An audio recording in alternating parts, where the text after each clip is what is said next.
But I think also at the end of the day, cold outreach has been huge for us. I've personally, I think, built like 12,000 leads. It's a nightmare. It's way better to pay somebody. 12,000? Yeah, probably about 10 to 12,000. Oh my God. Because we weren't doing marketing a lot, because we weren't doing these other places to have the funnel into our warm side of things. Other than that, then we would just outreach and cold call and have conversations. And I mean, I've had conversations with people for 2 years and then they close with me. We met, I think, a couple of years ago, but we worked together when I was at House, and you were like the best SDR salesperson on the entire floor at the time. So I'm Bryce, right? So I've had about 10 years, maybe a little bit more of sales experience. Starting at 16, I was door to door. For anybody out there who's hiring anybody, if they ever said that they succeeded at door to door, you should definitely interview them. Hire them on the spot.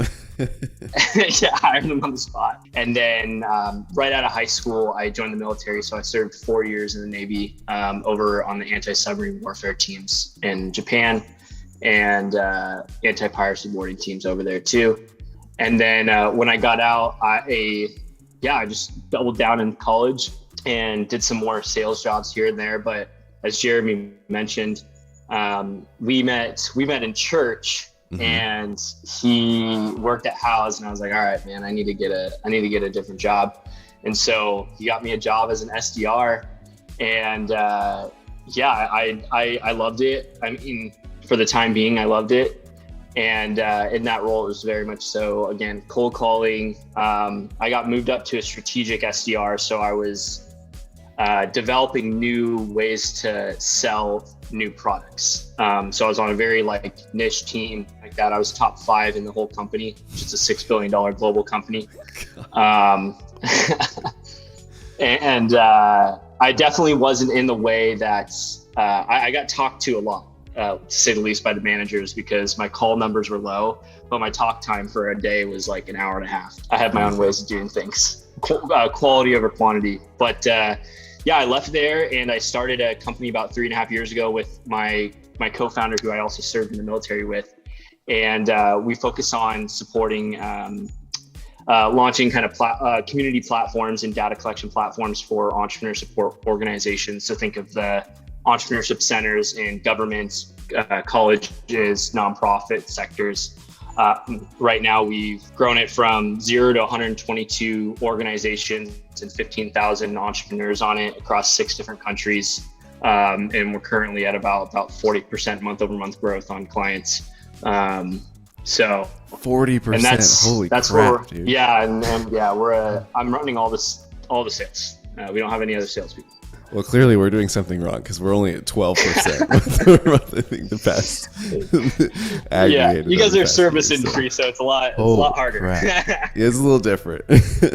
So the reason I wanted to kind of have you on NGMI, number one, selfishly, is because I want to hear if we're doing something wrong or if there's some tips that you have for us.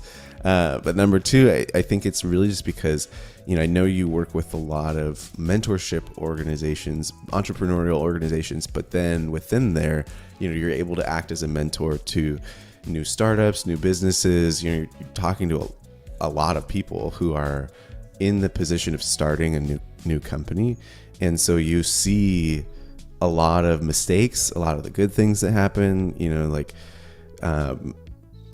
I guess. What are the main issues that you see when it comes to how new companies approach sales? Yeah, I think it's twofold. The first one is that, and I'll go from my experience, I'll be kind of anecdotal. So like I said, I've been in sales for 10 years, and my way of sales was based off of there being somewhat some credibility and some process already built. I started this. I got brought on early on as a co-founder of the company before it really it wasn't anything almost. When I got brought on, for the first 6-7 months, I didn't make a single sale. And what happened was, yeah. I mean, I had a heart to heart with my co-founder. He's like, "Are you the right person for this job?" Obviously, at that point, it hits my pride. When he was like, "You're gonna be fired if you don't do something." Yeah, and we've let go co-founders in this process. So Wow. it's not something new. And so during that time, what I discovered was that I was trying to implement the old way, the way of sales that I was used to into the company. Yeah. And the problem was that we didn't have credibility, which is huge. And I think I've talked to you about this on the sideline. My process was go out first and try to sell to the masses before I go into our network. Interesting. And so that was a tough pill to swallow because I also didn't have a huge network. And so what I did, fortunately enough, in those 7 months, and I think even just till now, about 3-4 years later, I've probably had almost 1,000 phone calls with entrepreneur support organizations. Wow. Obviously, like 99% of them didn't go with us. Yeah. But it's just data collection, right? You're just collecting data on them. For me, it's just more so internally. Okay, these are the types of people. This is how I talk to these types of people, because everybody's going to be extremely different. Mm-hmm. And so that was a huge struggle for me, and I see that a lot in the startup world when the leaders are salespeople. That's the big part. When leaders are not salespeople, they either need to learn sales real quick or hire on somebody with sales. I prefer them not learn sales real quick. Really? And that's going against the grain of what everybody says. Yeah. Yeah. Tell me more about that. Why? Because that takes a long freaking time. And as a startup, you don't have a long time. It's true. At the end of the day, like I said, I mean, I have 10 years of experience and I still mess up about 80% of my things a day. Yeah. You know what I mean? So, and a majority of the time, that means the person at the top is, and I don't mean just salesperson who's been on the sales floor only, but like for you, like you've had sales, you've had customer experience, you've had all of this, you're in a good spot. You're also in an accounting mindset and all of that. So you have that really, really well. But a lot of times it's the CTO also trying to sell, or it's the tech person also trying to sell. I've seen that a lot is not having a salesperson on the ground floor. And then also not having a salesperson who understands that you need to build your network early on to be able to expand. And then also, like I mentioned earlier, is this credibility aspect. Yeah. I'm a huge proponent of just attach yourself to people who have credibility. Yeah. Partner with those people, because at the end of the day, that's going to allow you to expedite your sales process, but not put a lot of effort. So say you're putting 20%, or at one point, probably you're putting like 60% towards like 1 or 2 partnerships. After that, you have now 10% or 20% managing those partnerships who are inflowing leads and inflowing clients to you, while you're working 80% towards, cold calling, building your brand. That's the thing that I always push on when it comes to the startups I talk to. Is, go within your network. And it's really interesting. There's like a kind of a push recently that, because everything is digital marketing is so accessible for everyone. And like, you can learn how to do it in like a month. But it's like, if you're starting from zero, nobody knows who you are, nobody cares what you do. And so without any of that credibility, no one, people could care less about a blog post or like a free PDF or whatever it might be, until you start creating those relationships that are like, that have credibility already. That's huge. That's such a big deal. When you're starting with the company, you and your co-founder, what was the conversation like, to begin with, about those first few months where it was like, how are we kind of making sales centric to, the focus of our mission? Because I think, one of the things that I kind of mentioned last week was like, sales is the most important thing to focus on when you first start a business. Do you think that's true? And then like, how do you build that into like your company, When I was first, like my co-founder first reached out, and it sounded like a pyramid scheme. He's like, "Hey, I got an idea." And so, But I trusted him. He was in the military with me. We served on the same ship together. I was like, all right, I'll jump on. I also knew he was working on a company. Okay. And at that point, he asked me to come on to help with a different sector. We were going to do some work with veterans. He, after a month, he said, do you want to come on full time? And I said, I'll only come on full time if I come on as a co-founder. And because we didn't have any clients, it's from the ground floor. And so, and he reached out to me because I'm a sales guy. He's not. He's a product guy. He could sell, but he's really good at product. Yeah. And product management. Yeah. So that's where he said, hire for your weaknesses. And so when we came on, it was very much so where we how do we focus on sales when we have a software that is not really, at the end of the day, it wasn't 10xing the value of how much they were spending. Yeah. Which was the issue. And that's what our goal's always been, is how do we 10x the value that someone's paying? So for us, I think it was just really learning of what we were doing, like what did we need to do for the sales side of things. It was definitely sales focused because we needed to bring money into the door. Right. And we did. And early on, we got a couple of the UCs because of people we knew and stuff. So we got UC Berkeley, UC Merced, and UC Riverside pretty right off the bat, which was good. What we later discovered was that if we, our product itself, because it wasn't 10xing our value, we needed to be able to build such a strong personal relationship with these partners that they wanted to stay with us and they wanted to keep us and they wanted to just talk great things about us, because we had other competitors who were first movers. It was more of relationship building, and I think less of being like, we just need to bring in revenue. I think part of that was probably maybe a poor choice, but I think part of that was also got us to where we're at today. So it's I'm not saying we did everything right. And maybe if we focused on revenue early on, we would have, we'd be at a higher valuation or something, sure, whatever it was. But we never lost focus. I do want to say we never lost focus of revenue. It's just, we realized the long game is building relationships. Yeah. Okay. That's really interesting too, because like you said, building those relationships with you guys were selling to basically colleges, and education or entrepreneurship organizations within there. But having those relationships then, like, it kind of creates that snowball effect, right? It kind of creates that like referral system for you. So is that where most of the like leads come from, is just like those relationships? Is that how you kind of get to the next deal? So those are where, that's our go-to-market flywheel is what we call it. We launch into one, and usually they have 2 to 3 relationships that they'll launch with us. And we didn't really try to have that. It just happened. And so we're like, oh, wow, this is awesome. Let's really dig down and double down on that. That's cool.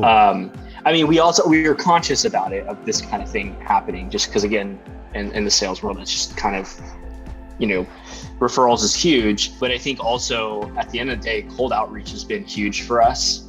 And I've personally, I think, built like 12,000 leads, and then we paid people $2,000 to get leads. It's a nightmare.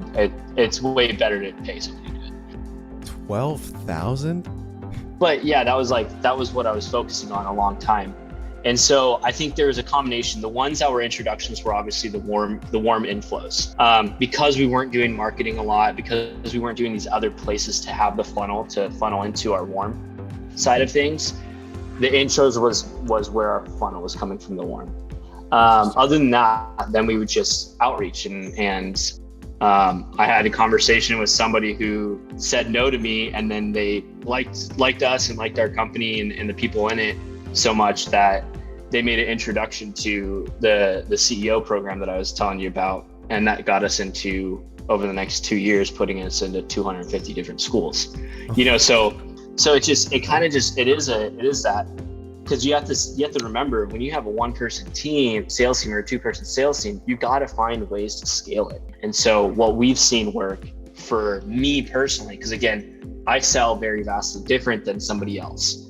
One way of somebody could be selling really well by being just like a used car salesman person, and that can work really well for them. I'm just not like that. And so I like to bring a little bit more strategy into it. So I would say it was the combination, but the relationships we built and the intros, that's what our warm lead list was filled from. I don't think pretty much anything else. So you investing in those relationships then is really what, okay. So like building relationships in the first place was what allowed you to go from like nothing to, now you guys have a ton of clients or I guess users. That's incredible. Building a real relationship with these people that ended up creating, more business for you guys. Yeah. I mean, the one thing that I had, not an unlimited amount of, but was my time. So I would go and guest speak. I would go and mentor for programs and all these things. A lot of the programs that I mentored for, or that I guest spoke for, or guest lectured for, they weren't even our clients yet. So there wasn't a direct return, and some of them still haven't been our clients, but they're just good people, and I don't like burning bridges. So, but again, I do want to say that I'm coming from the side of, we do have a software, right? When you're in a service industry, it is a little bit different. And, we're going through a fundraising round right now, and a lot of people are saying, okay, what's your funnel? And it's like, well, when you have one person, it's or two people, like it's not, you don't have a funnel. We have what the funnel is going to look like in the future. And we know it works because we've literally done the funnel manually the whole time. For the last 3-4 years. I'm the funnel. But I think one of the things is that, there's also like a nice water slide coming from your clients from the introduction, just going straight down to the bottom of the funnel too, skipping over all the other processes. When you're building those relationships and then you're kind of, talking about all of the things that you guys do, you're selling to them, like what are you doing, or what have you seen other people do to kind of communicate like the value that you're giving them? Because if we want to 10x the value, like you said before, even though we all hate that phrase, what's the, like, how do you do that? How do you communicate like what the value is even to begin with? Yeah, and so this is where it gets interesting. So as you know, my wife, my best friend, my whole like other side of the family are all therapists. So I have the awesome experience. I know they're going to watch this. So the awesome experience of being in a community of, psychoanalyzing, right? Just awesome. It's so awesome. It's great. It's great. I wouldn't trade it for the world, though. In all seriousness, I love it. But I think that there's an aspect of that, right? So when you're saying you're providing value, for us, you have to see if the person's attaching their value to the company or organization they're with, or if they're attaching their value to themselves. Because if they're attaching it to themselves, then it becomes really fun, and you just start learning everything there is to know about that person. I'm very much so in this idea of consultative sales, of just really focusing on the person and understanding how we can provide value outside of our program or outside of our platform for that. If someone really likes you, they're more willing to go to you, and also more willing to go past the things that they don't like about your product. How do you get like, I think we talked a lot about like, if you can, find someone, maybe a co-founder or someone you can hire who knows how to sell, right? Instead of if you're someone who doesn't know anything about sales, like it takes a long time to learn. But how do you even go about learning? How do you get better at doing it and making sure that you're good at it? I would say by doing. That's the easy answer. But I think there's a few things. So obviously there's a lot of videos and podcasts and books, and I've read and I've looked at a lot of them. all these resources that are out there are fixed resources, not variable resources. And so what I mean by that is they're only fixated on one specific situation for that one specific person.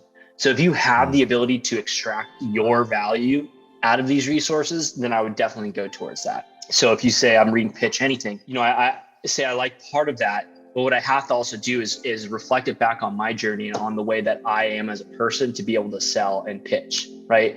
But other than that, I mean, I think, definitely look at those resources, but it's by doing. Like, you're just going to consistently, you just learn by doing. And I think you got to also get to a barrier where it's like this isn't, like, we need to bring somebody on for sure. Yeah, you can only get so far on your own. Yeah, exactly. But there's also a strategy behind it too. Like, you and I probably pitch vastly different, but our strategies probably look relatively the same, right? So it's, and that's the thing too, is like, be strategic about how you're selling, and look at all the details, right, of what you're doing, and I think that's important too. And if something doesn't work, or if something does work, you look at the thing that worked. Okay, maybe I'm going to double down on the thing that worked and make micro changes to see what exactly in that worked, or if it was just the whole process. Yeah, it's just kind of like trial and error, right? You gotta learn by doing, but also be conscious of how you're, like, what things you can adjust, or how you're failing or messing up. Like, it's gonna happen, right? Like, you're gonna fail regardless. Do you have any other thoughts that you want to share? Anything you want to plug, anything like that for Harness or anything? Yeah, I mean, if you're an entrepreneur looking for, mentorship, job opportunities, co-founders, funding, feel free to connect with me. You can just look me up on LinkedIn. You can also go to our website, joinharness.com. But I think also, just at the end of the day, for the sales side of things, it's a really terrifying and gruesome business. So just find ways to make it exciting. I mean, whether you're competing with yourself or competing with others, use it also as an opportunity to really find out who you are as a communicator, which has been helpful for me. That's really big. And that's really interesting too. Like, using your selling style, understanding your selling style almost as like a mirror of yourself, because it's an extension of like how you communicate. I've never thought about that, but that actually like makes a lot of sense.